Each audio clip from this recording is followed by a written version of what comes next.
It's an absolute cracker we have on our hands. Magnus Carlsen comes to the board to face Alireza Firouzja at the Armageddon of Norway Chess, round number 9. Magnus, one of the rare occasions when he's arrived early to the game, is looking at the big screen and following some other game. Alireza makes his way. They've drawn the classical game and it's now time for Armageddon. Alireza has 10 minutes on the clock. Magnus has 7. A draw is fine for Magnus. He would win it. Knight c6 and we have the Italian. Bishop c5. Pawn comes up to d3. Knight f6 and we go bishop g5. It's as if the players know what they're going to play. Ready with their moves. This is a very well-known popular line. In fact, Pragnananda played it against Caruana with the black pieces at their encounter in the World Cup. You want to go g5 as black, but first queen e7 makes sense. Bishop e6. This is also played before. And now I think Alireza wants to take some time. A sip of water is just a sign to yourself and your opponent that I want to think a bit before my move. a4 played and Magnus castles. So he's still in his preparation here. Bishop goes to d5. Now this is a very, very interesting move. This has never been played before. And Magnus goes g5. Whoa, sacks here. Look at what's happening. Now, firstly, if you would have moved your bishop away, you would have simply lost a pawn, right? So you had to take on g5. Once you take here, now if you take back bishop g5, this is quite an irritating pin. But it can be continued with king g7 and this position still remains complex. But Magnus is thinking and he plays knight takes d5. And you will see that there is a pin here. So knight takes bishop is a very logical move. Queen takes bishop. This all is kind of forced. Now notice if you were to play knight takes rook here, then knight takes c3 and black is the one in the driver's seat. So that's the reason why he takes on d5, takes on e6 and now f2 is hanging. So g3 is played. And we reach this position where black is for the time being piece up. But the knight is hanging and the queen is hanging. So you're going to recover your piece back. This is excellent play by Alireza Firouzja. In all these complications, he's managed to get a good position against Magnus. He now takes on c6. Magnus takes back. Also remember, all these sacrifices on f2 don't really work because somehow the king escapes and there's a knight to protect. So taking back on c6 is the most sensible option for Magnus for the time being. Now, this position does look very, very enticing for black because not only is f2 weak, he goes queen e2, but also there's a plan of going rook f5 to h5 to threaten mate on h2. And Magnus is going for the rook. He plays rook f5. But this all can be stopped with one good move. Exactly, Alireza finds it. Excellent move, king h1. Because what are you doing now is you're going to push your pawn to f3. So when the rook goes here, the queen will defend it. Rook comes in to f8 and f3 played. So overall, we will see that there are equal number of pawns, but white structure is excellent. No doubled pawns. While black structure has doubled pawns here, isolated pawns. So black is aiming for more dynamic things here. Rook g5 played here by Magnus, trying to attack here. Now the knight can jump to e4. It looks like a great move. You can also trade your queen with queen g2. Let's see what Alireza goes for. Look at Magnus's focus there. He knows that to beat Alireza is never easy. He has given him a lot of respect, not now, but since many, many years. He felt that he was his natural successor. Of course, Alireza has shown his talent and skill on several occasions, but has not been able to progress at that rapid pace as everyone imagined. And even at the recent candidates where he was playing, it was Gukesh who managed to win the title. However, that being said, when it comes to speed chess, Alireza is clearly one of the best. We saw him recently in an online tournament where he managed to outwit Magnus Carlsen. And over here as well, he is looking in good shape. For the time being, he's thinking he has more time on the clock than Magnus. And he's actually deciding between knight e4, attacking the rook, defending here, And queen g2, which is also a very nice move, because if the queens are traded, this is now a one-sided position. Black really doesn't have much to play for. White can press endlessly. And queen g2 has been played by Alireza. Magnus is so clear about these things. He quickly does not even think even 1 second about the queen trade, comes back, attacks the pawn on d3, rook comes in. Now you cannot go pawn grabbing because knight e4, the queen is attacked and the rook is hanging. So you have to go for something else. And for Magnus to find a way to create play is not so simple. You can go, he goes h5. He wants to play h4 and he wants to use his pieces which are sort of angling down the white king. Now can Alireza play h4 on his own? Does not seem very good because the g3 pawn becomes very weak. So better is not to touch it and actually wait for black to play h4 so that you can respond back with g4. That seems like the best way to continue.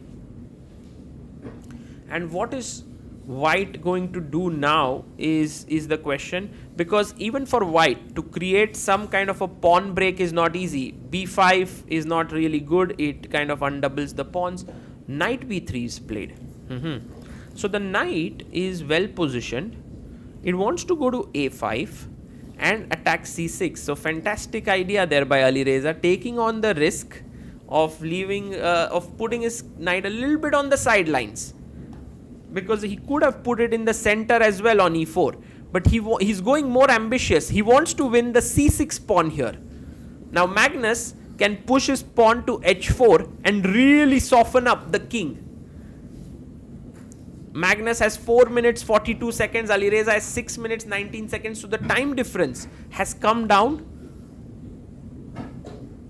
But a key moment of the game, you can also try and play bishop b6, somehow trying to dominate the knight from coming forward. I think this is the moment where Magnus is taking most of his time, because he knows that h4 is not a move that you play without responsibility, because g4 and then everything is shut down. He does not have the pawn break anymore. The other idea which you can tinker with is d5, although it weakens the e5 pawn and it's overall weakening the structure. After knight a5, it seems like white has an excellent position.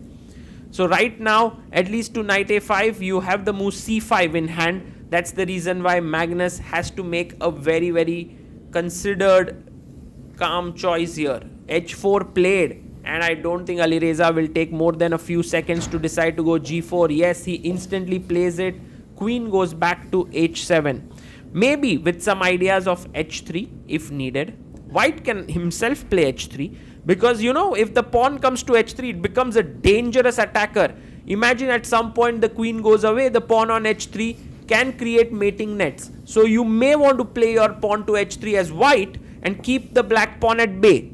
But on the other hand, we all know how ambitious Firouzja is, and he will most likely play his knight to a5, trying to attack the c6 pawn. Because if he doesn't see anything happening on the king side, why should he spend time on it? Firouzja also has another few ideas that he can go for. Maybe d4 is not such a silly move. He goes queen e2. He brings his queen to the center of the board, and I think from here he's just basically saying my queen is defending. f3, g2, d3, everything. h3, Magnus brings his pawn in. These are some of the moves that you play on your intuition. You just know that in future some line, let's say after d4, queen takes pawn, the queen is far away and my queen will enter and try to threaten checkmate. These are some of the things that are in your mind. You don't calculate them, you just push your pawn there on h3. Now will Firouzja go for knight a5 and try to put pressure here? No, he goes d4. He's actually going after this bishop here on a7. So let's say if e takes d4, maybe he wants to take here. But then you have to be very careful about the queen coming in. We spoke about this. We spoke about the h3 pawn. So will Magnus take on d4 or will he not? Because also don't forget, if you take on d4, you have to calculate queen takes pawn check. King has to move to the side, and actually there's nothing much happening there. So maybe this is completely fine for Magnus. Also, you have to be careful about your bishop getting blocked in. So, lot to calculate for Magnus. Under 3 minutes, he has actually coming down to 2 minutes, while Firouzja has 5 minutes on the clock. So, this is really high quality chess by Alireza. E takes d4, c takes d4. He doesn't even get tempted to take e6, tempted to take a6. Magnus now pushes his pawn to e5, and this is a good move, because with this he's making sure that his bishop does not get trapped there on a7. If you take back here, rook takes e5 is just exactly what black wants, with his rook coming in, queen coming in, this pawn here, the bishop controlling the g1 square. White king looks in trouble. So Firouzja now has to decide how is he going to deal with this e5 move. Not so easy to decide what to do, because this is such a powerful move, threatening to take. Maybe there is one more idea, to move your knight to a5, so that when bishop takes d4 you can take on c6. He goes knight a5. Firouzja with 4 minutes 15 seconds. Magnus takes on d4. Knight takes c6 has been played. So now the knight is threatening to take here, but also very importantly, if the a6 pawn falls, then the a pawn is a big passer. It's an very, very important moment in the game. What is Magnus going to do with his position here? He goes queen f7, and it's the best move in the position here. I like how Magnus, when he drops the pieces, he just adjusts everything. Even though he has 1 minute 34 seconds, he keeps his calm. We are on move 29. After move 40, we have 1 second increment per move. Now, the knight can actually take on d4. That is very logical. It is possible to do that. But maybe Alireza has some different thoughts in his mind. He thinks he can take on a6 perhaps. Maybe not, because queen a2, and all of a sudden there's no one to prevent the mate. You see how useful the h3 pawn is. This is very, very cool what Magnus has managed to do with queen f7. He is keeping an eye on this rook g4 tactics, because look, after something that is played, rook g4, fg4, there's queen d5, which is a mate thanks to this bishop. White can take on d4. It is possible to play this way. But Firouzja again very ambitious. He sees that Magnus has 1 minute 30 seconds and plays a move that is so non-committal, rook c1, and he asks Magnus, now what are you going to do next? This is what Firouzja does. That is why he's so dangerous. He wants to beat Magnus. It's not like he wants to hold him in any way. He just wants to go all out and smash him. And here rook g6 played. Magnus is trying to go rook f6 and put super pressure on the f3 pawn. Is it now safe to take this? Maybe, because now queen a2 is met with queen c4 check. Oh, that's the reason why it put his rook on c1. Very interesting. Will Alireza be tempted to take the pawn? Because also it's a dangerous pawn, but it's such a key pawn. Because once you win it, all endgames generally should be winning for you. You can see Alireza calmly calculating there. Magnus has 1 minute 9 seconds. Alireza has roughly 2 minutes on the clock. I guess he will go for it. He will go for it. That's how he is built. That's the kind of person he is. Most of the people against Magnus would take the bishop and just try to kind of play the game normally. But Alireza is calculating. He's also calculating here. Rook takes g4. Because, oh, by the way, if you take here, there is check. But here there is a classy move, knight e7 check. And after this, the d5 square is controlled. If you take, g4 is hanging and white wins. So another trap here set by Alireza could happen if he takes the pawn on a6. He's calculating all these nuances. Really, this is what is going through the minds of these top players. So much to look at, but you know what Alireza is doing badly here is the fact that he is just losing all his time advantage. He had a big one, but now after this moment, he might get a good position, but time is also such a crucial factor. And sometimes I do feel that Alireza does not give enough respect to the clock. He's often thinking a bit too much, And here perhaps there's no killer blow as such, and he might even run lower on the clock. Then Magnus finally goes and chops it with 1 minute 3 seconds on the clock. Magnus goes rook f6, and now it's time to come back with your queen. f3 is hanging. Queen e2 makes sense because then you can go into an endgame. But here's the key point: queen e2, rook f3, and there's this beautiful check here. If king h8, knight g6 check, and then you win this, and the knight comes to wherever you go. King h7, knight comes to f5, and white is actually in a great position. So queen e2 played here, and Magnus takes. Oh, but Alireza has touched the rook. Otherwise, knight e7 would have been such a good move there. He takes on d4, pawn takes, and now important to get your king out from this mating net. It's very, very critical. Alireza down to 31 seconds. Magnus has 1 minute 1 second. The way in which Magnus has recovered his time is just phenomenal. Alireza blunders with rook a1. Now d3, a5, d2, a6, rook e3. With the idea of rook e1 is completely winning for Magnus. Can he find this winning sequence? d3 is the winning move. Will Magnus play it? No, he goes rook b3, and Alireza is back in the game now. He can start pushing his a pawn. He pushes a5, rook takes b4, a6, rook has to come back, a7 and rook a8. But Magnus is kind of happy here because he knows he might not lose this position, and a draw is enough for him in this Armageddon. His central 3 pawns are pretty good. With his king coming in, this should be enough. Also, Magnus has 1 point lead in this tournament. So, in case if he manages to hold this, look at Alireza's time. He has just 1 second on the clock. And Magnus calms down here. He knows that a few good moves and he will win this. King g6, king c3, d5. Rook comes back. He should have taken on d5 to draw the game. But here, Magnus is winning. Alireza resigns.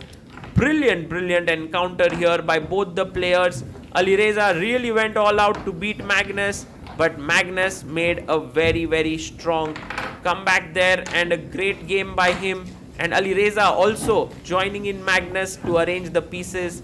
That was very nice of both of them. Magnus now leads the Norway Chess with 1.5 points going into the final round. Seems like a clear favorite to win the title.